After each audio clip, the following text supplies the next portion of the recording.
When I started doing archaeology, smartphones were not a thing. During my last fieldwork stint, I saw firsthand how smartphones have changed the way we do fieldwork. In this video, I'm going to share 3 ways smartphones have completely transformed archaeological fieldwork, so let's get into it. Probably the most groundbreaking way in which smartphones have changed archaeological fieldwork is in how we capture data. Now, there are a ton of examples about this, and I'm going to focus on 2 for this portion. Now, the first example has more to do with how individual archaeologists are using smartphones in the field. So many of us take photos almost exclusively on our phone. When I started doing archaeological fieldwork, I had a dedicated point-and-shoot camera that I would bring into the field. Fast forward to now, I take most of my pictures almost exclusively on my phone. It's because it's easy, portable, and I usually will always have my phone on me. I've noticed that I take a lot more pictures of our day-to-day work because it's as easy as pulling out my smartphone and taking a picture. For example, I have a lot more team photos of showing the day-to-day of what we're doing, whether it's doing field work, visiting friends, visiting sites, which are all really important when you're doing archaeological field work. I also have a lot more reference shots of what we were doing in a day, especially when it comes to on-site field work. And this is super useful when you're trying to remember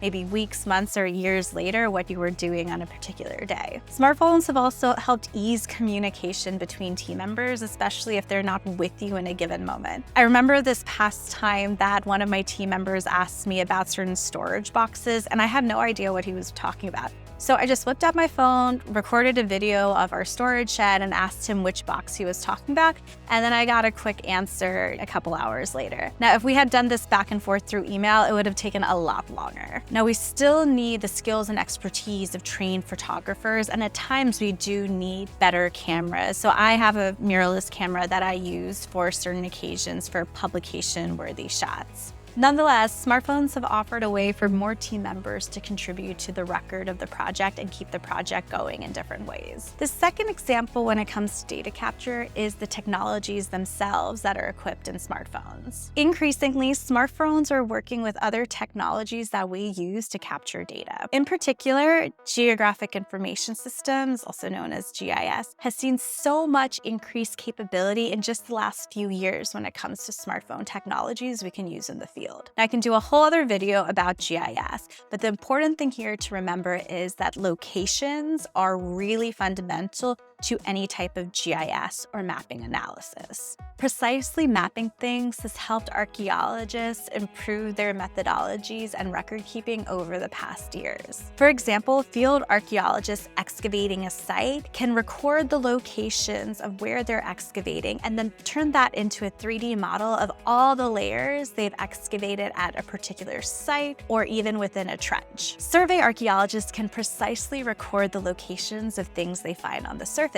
This could be a really interesting artifact, it could be a wall of a potential site, it could be the whole site itself, or it could be a tomb next to the site. Now, back in the day, we needed to haul heavy GPS units and accessories all over the world, and it caused a lot of problems at customs most of the time. Now, to be completely honest, that still happens quite a bit, but smartphones have been able to reduce some of that load. During this past field season, we tested out using a smartphone to record the data we were capturing on survey. Overall, the system worked pretty well, and there were some significant advantages. For example, a smartphone is typically smaller and lighter than most of the GPS units we would normally use. And also the interface is something that feels familiar. Now, of course, there are some disadvantages like battery life and the overall fragility of smartphones in comparison to a more rugged GPS unit.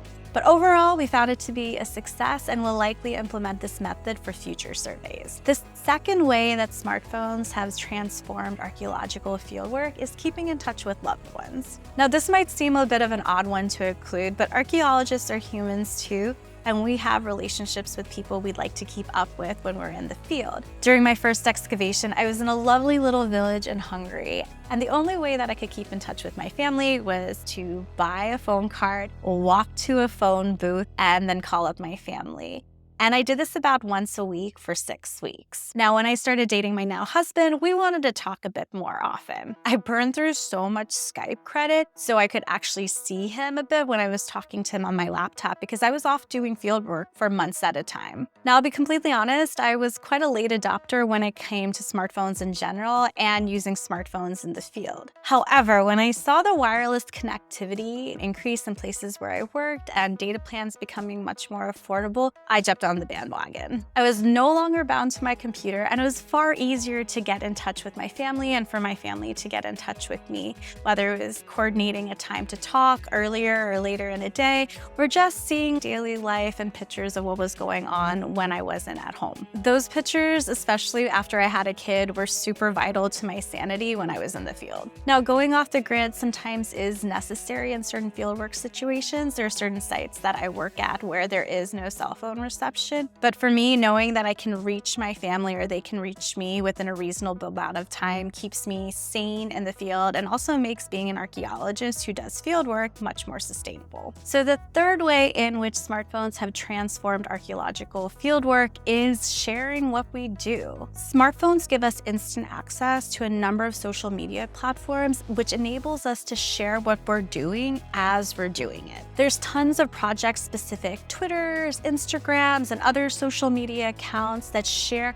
archaeological fieldwork as it's unfolding. There's also individual archaeologists who frequently share what they're up to when they're in the field. Now, I know some projects and people are a bit hesitant to share in this live action way, and I can totally empathize with that. We always want to be respectful of the culture and laws of the different countries and places we work in. For example, in Oman, most of the women I know don't like to have photographs taken of their faces. However, this doesn't mean that they don't enjoy social media. In fact, a lot of the friends that I have that are women are avid social media users and find creative ways to share without showing their faces. Also, every archaeological project has a different take on what they feel comfortable sharing. On our project, we don't share major findings unless they've been published or processed. It's not about being secretive. In fact, it's about doing due diligence. If we found something groundbreaking, we want to record it and analyze it and interpret it in a way that does justice to whatever we're studying, and that takes time. Now, the shiny new stuff that we find actually only makes up a small portion of our work, which is great because there's so many other things we can share while we're in the field. Sharing what we do through our smartphones and via social media apps has transformed our engagement. Personally, through sharing my day-to-day through Instagram stories, it's helped me stay connected with team members who might not be in the field,